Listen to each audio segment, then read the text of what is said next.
ओम शांति। 29 अप्रैल 2025 बाबा के महावाक्य।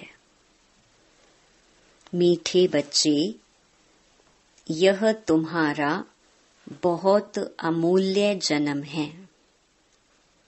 इसी जन्म में तुम्हें मनुष्य से देवता बनने के लिए पावन बनने का पुरुषार्थ करना है। प्रश्न: ईश्वरीय संतान कहलाने वाले बच्चों की मुख्य धारणा क्या होगी? उत्तर: वह आपस में बहुत बहुत शीरखंड होकर रहेंगे, कभी लोन पानी नहीं होंगे। जो देह अभिमानी मनुष्य हैं, वह उल्टा सुल्टा बोलते, लड़ते झगड़ते हैं। तुम बच्चों में वह आदत नहीं हो सकती। यहाँ तुम्हें दैवी गुण धारण करने हैं, कर्मातीत अवस्था को पाना है। ओम शांति। पहले पहले बाप बच्चों को कहते हैं, देही अभिमानी भव। अपने को आत्मा समझो। गीता आदि में भल क्या भी है, परंतु वह सभी हैं भक्ति मार्ग के शास्त्र। बाप कहते हैं, मैं ज्ञान का सागर हूँ, तुम बच्चों को ज्ञान सुनाता हूँ। कौन सा ज्ञान सुनाते हैं? सृष्टि के अथवा ड्रामा के आदि मध्य अंत का नॉलेज सुनाते हैं। यह है पढ़ाई। हिस्ट्री और ज्योग्राफी है ना। भक्ति मार्ग में कोई हिस्ट्री ज्योग्राफी नहीं पढ़ते, नाम भी नहीं लेंगे। साधु संत आदि बैठ शास्त्र पढ़ते हैं। यह बाप तो कोई शास्त्र पढ़कर नहीं सुनाते। तुमको इस पढ़ाई से मनुष्य से देवता बनाते हैं। तुम आते ही हो मनुष्य से देवता बनने। है वह भी मनुष्य, यह भी मनुष्य, परंतु यह बाप को बुलाते हैं कि हे पतित पावन आओ। यह तो जानते हो देवताएं पावन हैं, बाकी तो सभी अपवित्र मनुष्य हैं। वह देवताओं को नमन करते हैं, उनको पावन, अपने को पतित समझते हैं। परंतु देवताएं पावन कैसे बने, किसने बनाया, यह कोई मनुष्य मात्र नहीं जानते। तो बाप समझाते हैं, अपने को आत्मा समझ बाप को याद करना, इसमें ही मेहनत है। देह अभिमान नहीं होना चाहिए। आत्मा अविनाशी है, संस्कार भी आत्मा में रहते हैं। आत्मा ही अच्छे व बुरे संस्कार ले जाती है। इसीलिए अब बाप कहते हैं, देही अभिमानी बनो।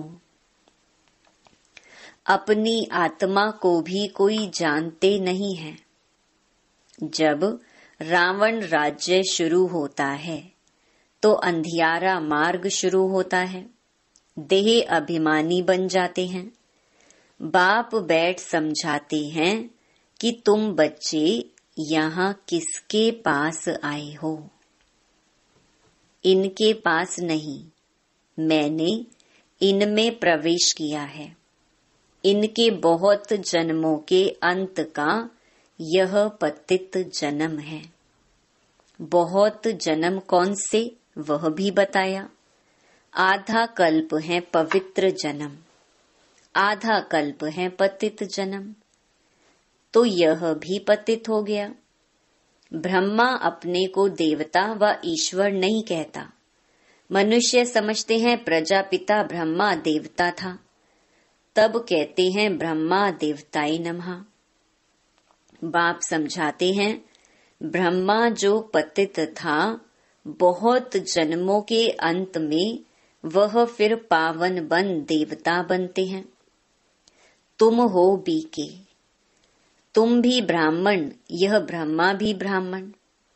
इनको देवता कौन कहता है? ब्रह्मा को ब्राह्मण कहा जाता है, ना कि देवता। यह जब पवित्र बनते हैं तो भी ब्रह्मा को देवता नहीं कहेंगे। जब तक विष्णु लक्ष्मी नारायण ना बने तब तक देवता नहीं कहेंगे। तुम ब्राह्मण ब्राह्मणियां हो।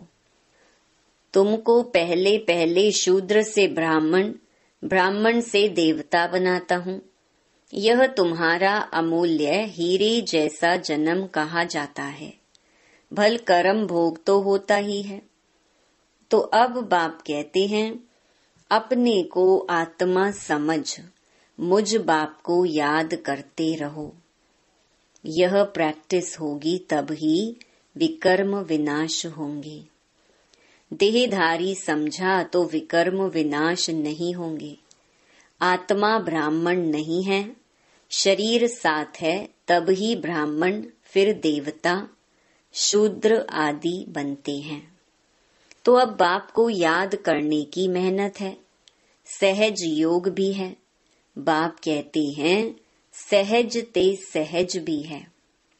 कोई कोई को फिर डिफिकल्ट भी बहुत भासता है। घड़ी घड़ी देह अभिमान में आकर बाप को भूल जाते हैं। टाइम तो लगता है ना देही अभिमानी बनने में। ऐसे हो नहीं सकता कि अभी तुम एक रस हो जाओ और बाप की याद स्थायी ठहर जाए। नहीं, कर्मातीत अवस्था को पा लें फिर तो शरीर भी रह न सके। पवित्र आत्मा हल्की हो एकदम शरीर को छोड़ दे। पवित्र आत्मा के साथ अपवित्र शरीर रह न सके। ऐसे नहीं कि यह दादा कोई पार पहुंच गया है। यह भी कहते हैं याद की बड़ी मेहनत है। देह अभिमान में आने से उल्टा सुल्टा बोलना, लड़ना, झगड़ना आदि चलता है। हम सब आत्माएं भाई भाई हैं।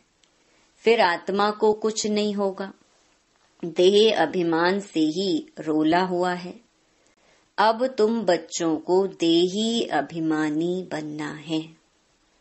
जैसे देवताएं शीर खंड हैं, ऐसे तुम्हें भी आपस में बहुत खीर खंड होकर रहना चाहिए। तुम्हें कभी लोन पानी नहीं होना है। जो देह अभिमानी मनुष्य हैं वह उल्टा सुल्टा बोलते, लड़ते झगड़ते हैं। तुम बच्चों में वह आदत नहीं हो सकती। यहाँ तो तुमको देवता बनने के लिए दैवी गुण धारण करने हैं। कर्मातीत अवस्था को पाना है। जानते हो यह शरीर, यह दुनिया पुरानी तमो प्रधान है। पुरानी चीज से, पुराने संबंध से नफरत करनी पड़ती है। देह अभिमान की बातों को छोड़ अपने को आत्मा समझ बाप को याद करना है तो पाप विनाश होंगे। बहुत बच्चे याद में फेल होते हैं। ज्ञान समझाने में बड़े तीखे जाते हैं, परंतु याद की मेहनत बहुत बड़ी है। बड़ा इम्तिहान है। आधा कल्प के पुराने भक्त ही समझ सकते हैं। भक्ति में जो पीछे आए हैं वह इतना समझ नहीं सकेंगे। बाप इस शरीर में आकर कहते हैं, मैं हर 5000 वर्ष बाद आता हूँ। मेरा ड्रामा में पार्ट है और मैं एक ही बार आता हूँ। यह वही संगम युग है। लड़ाई भी सामने खड़ी है। यह ड्रामा है ही 5000 वर्ष का। कलयुग की आयु अभी 40,000 वर्ष और हो तो पता नहीं क्या हो जाए। वह तो कहते हैं भल भगवान भी आ जाए तो भी हम शास्त्रों की राह नहीं छोड़ेंगे। यह भी पता नहीं है कि 40,000 वर्ष बाद कौन सा भगवान आएगा। कोई समझते कृष्ण भगवान आएगा, थोड़ा ही आगे चल तुम्हारा नाम बाला होगा, परंतु वह अवस्था होनी चाहिए। आपस में बहुत बहुत प्रेम होना चाहिए। तुम ईश्वरीय संतान हो ना, तुम खुदाई खिदमतगार गाए हुए हो, कहते हो हम बाबा के मददगार हैं, पतित भारत को पावन बनाने। बाबा कल्प कल्प हम आत्म अभिमानी बन आपकी श्रीमत पर योग बल से अपने विकर्म विनाश करते हैं। योग बल है साइलेंस बल। साइलेंस बल और साइंस बल में रात दिन का फर्क है। आगे चलकर तुमको बहुत साक्षात्कार होते रहेंगे। शुरू में कितने बच्चों ने साक्षात्कार किए, पाठ बजाए, आज वह है नहीं, माया खा गई। योग में न रहने से माया खा जाती है, जबकि बच्चे जानते हैं भगवान हमको पढ़ाते हैं, तो फिर कायदे सिर पढ़ना चाहिए, नहीं तो बहुत बहुत कम पद पाएंगे, सजाएं भी बहुत खाएंगे। गाते भी है ना, जन्म जन्मांतर का पापी हूँ। वहां सतयुग में तो रावण का राज्य ही नहीं तो विकार का नाम भी कैसे हो सकता है। वह है ही संपूर्ण निर्विकारी राज्य। वह राम राज्य, यह है रावण राज्य। इस समय सब तमो प्रधान है। हरेक बच्चे को अपनी स्थिति की जांच करनी चाहिए कि हम बाप की याद में कितना समय रह सकते हैं। दैवी गुण कहाँ तक धारण किए हैं। मुख्य बात अंदर देखना है, हमारे में कोई अवगुण तो नहीं है। हमारा खान पान कैसा है। सारे दिन में कोई फालतू बात व झूठ तो नहीं बोलते हैं। शरीर निर्वाह अर्थ भी झूठ आदि बोलना पड़ता है ना। फिर मनुष्य धर्माऊ निकालते हैं तो पाप हल्का हो जाए।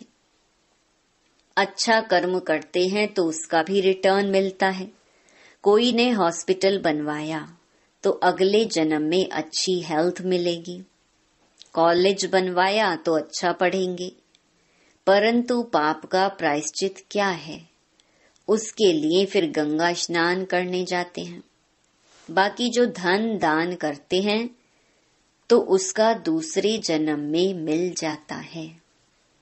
उसमें पाप कटने की बात नहीं रहती। वह होती है धन की लेन देन। ईश्वर अर्थ दिया, ईश्वर ने अल्प काल के लिए दे दिया। यहाँ तो तुमको पावन बनना है, सिवाय बाप की याद के और कोई उपाय नहीं।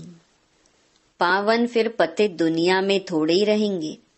वह ईश्वर अर्थ करते हैं इनडायरेक्ट। अभी तो ईश्वर कहते हैं मैं सम्मुख आया हूँ पावन बनाने। मैं तो दाता हूँ, मुझे तुम देते हो तो मैं रिटर्न में देता हूँ। मैं थोड़े ही अपने पास रखूंगा। तुम बच्चों के लिए ही मकान आदि बनाए हैं। सन्यासी लोग तो अपने लिए बड़े बड़े महल आदि बनाते हैं। यहाँ शिव बाबा अपने लिए तो कुछ नहीं बनाते। कहते हैं इसका रिटर्न तुमको 21 जन्मों के लिए नई दुनिया में मिलेगा, क्योंकि तुम सम्मुख लेन देन करते हो। पैसा जो देते हो वह तुम्हारे ही काम लगता है। भक्ति मार्ग में भी दाता हूँ तो अभी भी दाता हूँ। वह है इनडायरेक्ट, यह है डायरेक्ट। बाबा तो कह देते हैं जो कुछ है उनसे जाकर सेंटर खोलो, औरों का कल्याण करो। मैं भी तो सेंटर खोलता हूँ ना। बच्चों का दिया हुआ है, बच्चों को ही मदद करता हूँ। मैं थोड़े ही अपने साथ पैसा ले आता हूँ। मैं तो आकर इनमें प्रवेश करता हूँ, इनके द्वारा कर्तव्य कराता हूँ।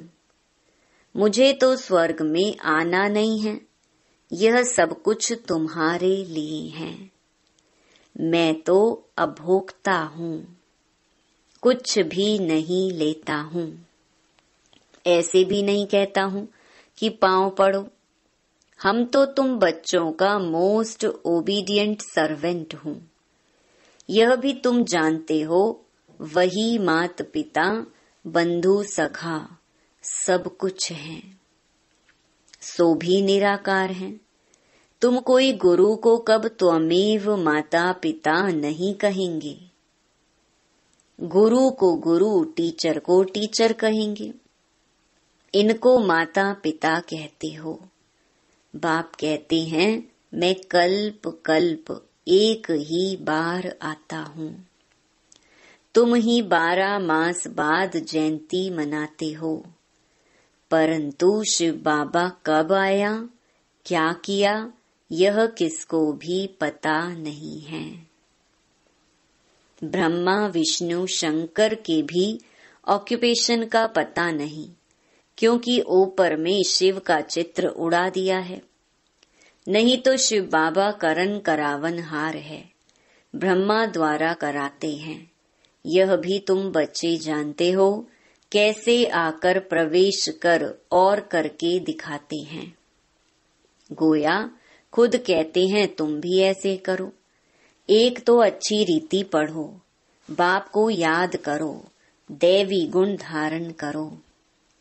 जैसे इनकी आत्मा कहती है, यह भी कहते हैं, मैं बाबा को याद करता हूँ। बाबा भी जैसे साथ में हैं। तुम्हारी बुद्धि में है, हम नई दुनिया के मालिक बनने वाले हैं, तो चाल चलन खान पान आदि सब बदलना है। विकारों को छोड़ना है, सुधरना तो है। जैसे जैसे सुधरेंगे, फिर शरीर छोड़ेंगे तो ऊंच कुल में जन्म लेंगे। नंबरवार कुल के भी होते हैं। यहाँ भी बहुत अच्छे अच्छे कुल होते हैं। 4-5 भाई सब आपस में इकट्ठे रहते हैं, कोई झगड़ा आदि नहीं होता है। अभी तुम बच्चे जानते हो, हम अमर लोक में जाते हैं, जहाँ काल नहीं खाता।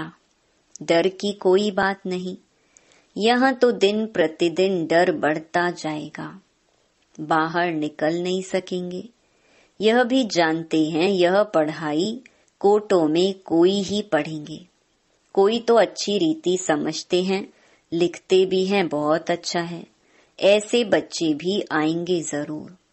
राजधानी तो स्थापन होनी है ना, बाकी थोड़ा टाइम बचा है। बाप उन पुरुषार्थी बच्चों की बहुत बहुत महिमा करते हैं, जो याद की यात्रा में तीखी दौड़ी लगाने वाले हैं। मुख्य है याद की बात। इससे पुराने हिसाब किताब चुकतू होते हैं। कोई कोई बच्चे बाबा को लिखते हैं, बाबा हम इतने घंटे रोज याद करता हूँ। तो बाबा भी समझते हैं यह बहुत पुरुषार्थी हैं। पुरुषार्थ तो करना है ना। इसीलिए बाप कहते हैं, आपस में कभी भी लड़ना झगड़ना नहीं चाहिए। यह तो जानवरों का काम है। लड़ना झगड़ना यह है देहे अभिमान। बाप का नाम बदनाम कर देंगे। बाप के लिए ही कहा जाता है, सतगुरु का निंदक ठौर न पाए। साधुओं ने फिर अपने लिए कह दिया है। तो माताएं उनसे बहुत डरती हैं कि कोई श्राप ना मिल जाए। अभी तुम जानते हो, हम मनुष्य से देवता बन रहे हैं। सच्ची सच्ची अमर कथा सुन रहे हैं। कहते हो हम इस पाठशाला में आते हैं श्री लक्ष्मी नारायण का पद पाने लिए, और कहाँ ऐसे कहते नहीं। अभी हम जाते हैं अपने घर। इसमें याद का पुरुषार्थ ही मुख्य है। आधा कल्प याद नहीं किया है, अब एक ही जन्म में याद करना है। यह है मेहनत। याद करना है, दैवी गुण धारण करना है। कोई पाप कर्म किया तो 100 गुना दंड पड़ जाएगा। पुरुषार्थ करना है, अपनी उन्नति करनी है। आत्मा ही शरीर द्वारा पढ़कर बैरिस्टर व सर्जन आदि बनती है ना। यह लक्ष्मी नारायण पद तो बहुत ऊंचा है ना। आगे चल तुमको साक्षात्कार बहुत होंगे। तुम हो सर्वोत्तम ब्राह्मण कुलभूषण स्वदर्शन चक्रधारी। कल्प पहले भी यह ज्ञान तुमको सुनाया था, फिर तुमको सुनाते हैं। तुम सुनकर पद पाते हो, फिर यह ज्ञान प्रायलोप हो जाता है। बाकी यह शास्त्र आदि सब हैं भक्ति मार्ग के। अच्छा, मीठे मीठे सिकी लधे बच्चों प्रति माता पिता बाप दादा का याद प्यार और गुड मॉर्निंग। रूहानी बाप की रूहानी बच्चों को नमस्ते। धारणा के लिए मुख्य सार। पहला, अंदर अपनी जांच करनी है। हम बाप की याद में कितना समय रहते हैं। दैवी गुण कहाँ तक धारण किए हैं। हमारे में कोई अवगुण तो नहीं है। हमारा खान पान चाल चलन रॉयल है। फालतू बातें तो नहीं करते, झूठ तो नहीं बोलते हैं।